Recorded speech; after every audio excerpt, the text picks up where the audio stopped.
Si je parle simplement aux supporters de l'OL, s'il y a un truc qui, sur les 50 dernières années, on va dire, t'a marqué, ou les 30 ou les 10, Ouais. c'est quoi?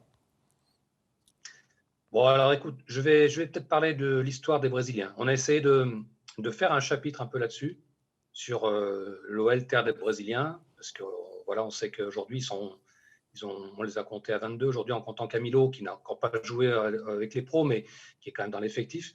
Donc 22 Brésiliens quand même, et surtout une grande partie qui a été sur on va dire, le 21e siècle. C'est Donc ça. voilà, ça veut dire un passage éclairant de ce club, des joueurs brésiliens. Je me rappelle un jour d'une anecdote du président Olas qui, je faisais une interview avec lui et puis je lui parlais des Brésiliens. Je dis mais aujourd'hui, vous voulez prendre que des Brésiliens. Et il m'avait dit mais vous savez, si les meilleurs joueurs étaient au Japon, ça ferait longtemps qu'on serait allé au Japon.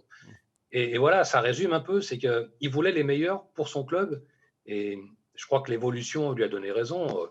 Je crois que le premier vraiment qui est arrivé, c'était Marcelo Kirimidzian. On a vu tout ce que ça a apporté derrière, parce que quand il a terminé sa carrière, il a ouvert, ses horizons brésiliens. Il est devenu œil du président Olas, œil du club, très lié avec Bernard Lacombe, bien sûr. Il l'a fait venir à plusieurs reprises pour voir des joueurs. Et puis, évidemment, on connaît l'histoire.